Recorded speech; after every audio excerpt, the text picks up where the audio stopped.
네, 오늘도 국제기사 가지고 사실 국제기사 핑계로 제가 하고 싶은 말을 하려고 이제 녹음을 하고 있습니다.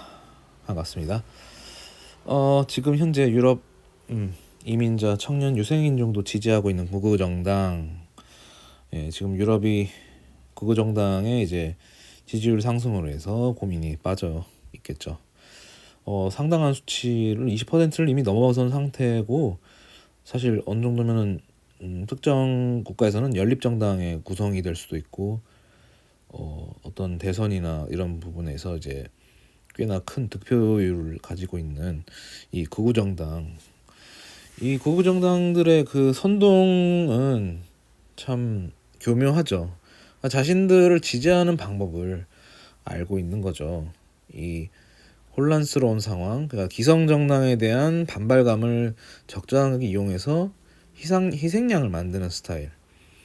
이거는 과거 나치에서 선행학습된 부분이 있기 때문에 이 극우정당은 거기서 학습된 정치 전략을 가지고 이제 나름 계산을 통해서 지금 전략적으로 움직인 결과, 이제 또 시대적인 흐름, 뭐 경제적으로 이제 왜 소외받는 계층들도 생기고 기성정당의 정책이 좀 불만스러운 사람이 생기다 보니까 이제 극우정당의 지지가 지금 굉장히 높은 수준이죠. 사실 20%면은 우리 한국에서 어떤 특정 정당이 20%면 꽤나 높은 건데, 뭐 독일 같은 경우는 20%면 사실 뭐 연립정당을 차지해서 발언권이 굉장히 강한 집단이 될 수도 있습니다.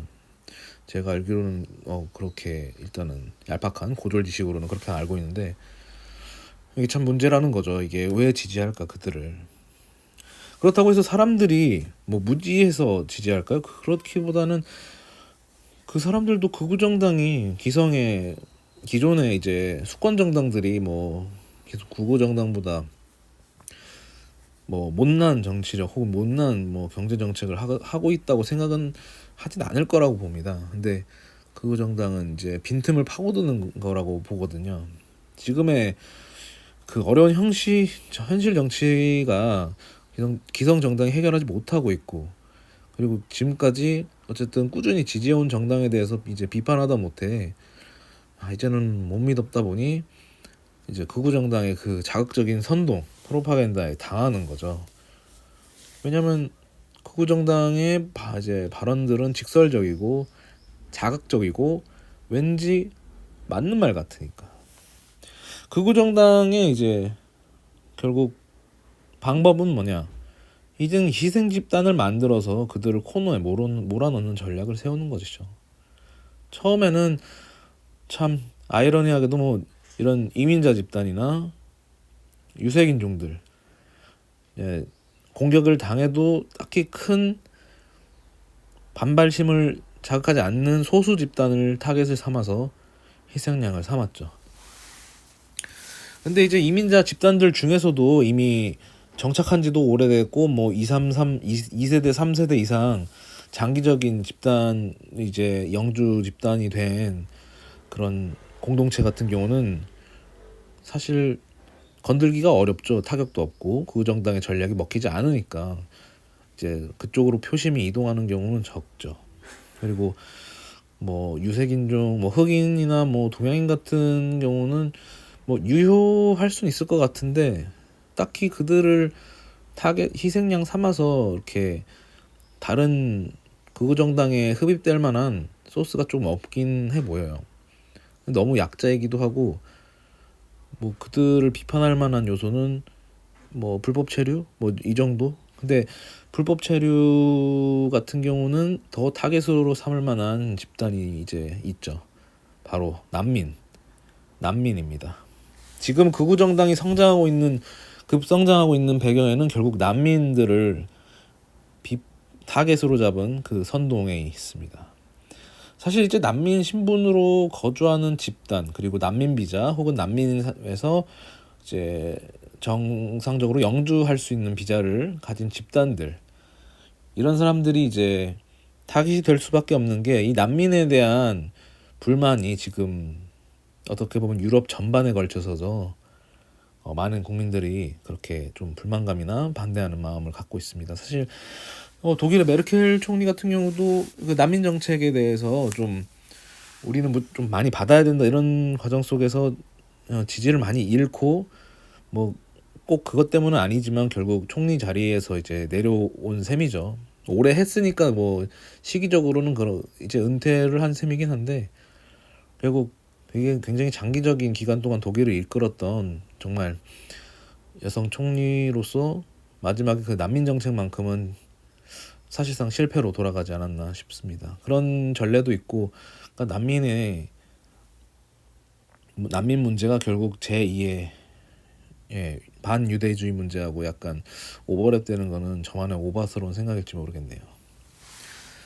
분명 나치도 자신들의 정권을 유지하는 데 있어서 물론 정치적이나 경제적으로 그 이전에 바이마르 정권과는 차원이 다른 좀 더 강력한 드라이브를 했던 것도 있지만 정말 강력한 희생양들을 삼아서 그러니까 독일 민족의 우월주의 그리고 이제 유태인들에 대한 지독한 그 반유대주의 정책, 홀로코스트까지 이어지는 그 잔인한 상황이 결국 그 선례가 됐죠.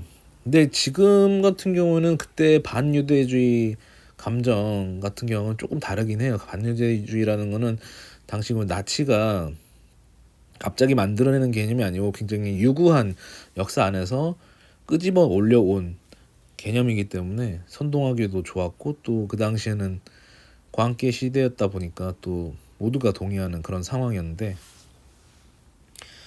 지금의 이제 극우 정당은 당연히 나치처럼 행동할 수는 없겠죠. 그런 식으로 극우 정당은 새를 불려나갈 수는 없으니까요. 그래서 교묘하게 난민에 대한 이제 정책에 대해서 비판하고 난민 수용에 대한 문제, 난민 범죄 그리고 난민 집단으로 해서 현지인들이 이제 실제로 피해를 보고 있다는 점을 파고들고 있습니다. 지금 이렇게 난민은 극우 정당이 지지율을 올리는 그 먹잇감으로 되어가고 있습니다. 참 인터뷰를 하는 그 사례로 뭐 직접적인 뭐 워딩 자체는 단순하게 나오긴 했지만 결국 난민까지는 아니더라도 이민자 출신이 직접 난민에 대해서 불편한 기색을 담는 것을 보면 현재 이제 극우 정당이 뒤에서 잘 웃고 있겠죠.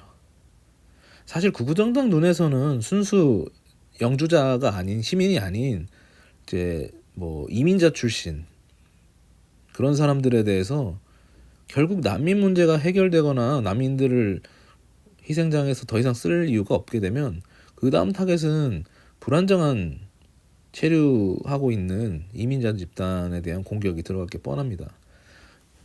결국 약자를 타겟 삼아서 다른 이제 자신들을 지지하는 집단의 결속이나 유대를 강화하는 게 극우 정당의 방식이기 때문에 그들이 세를 불려나가는 데는 한계가 있겠지만 이미 20% 이상이고 완전히 수권 정당으로 차지하지 못하더라도 그들의 발언권이나 입법권이 나올 정도로 영향력이 커질 수가 있다는 겁니다. 그러니까 극우 정당을 완전히 무시할 수 없는 수준의 지지율이 올라간다면 결국 그들과 연립을 하게 되는 상황까지 오거나 그들에게 정권의 일부분을 나눠줘야 되는 상황이 오면 그들이 내세우는 극단적인 정책을 그냥 무시할 수가 없게 되는 거죠. 그렇다고 해서 제가 무슨 난민에 대해서 이렇게 옹호론자까지는 또 아닙니다.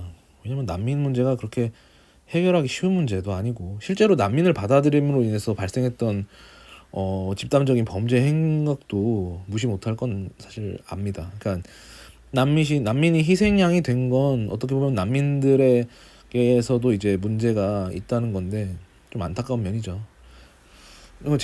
참고로 제가 또 호주살이 하고 있는데 거기도 난민 수용을 어떻게 하냐? 일단 난민 그 보트 피플 해가지고 그렇게 어렵게 넘어온 사람들 나우루나 크리스마스 아일랜드로 보냅니다.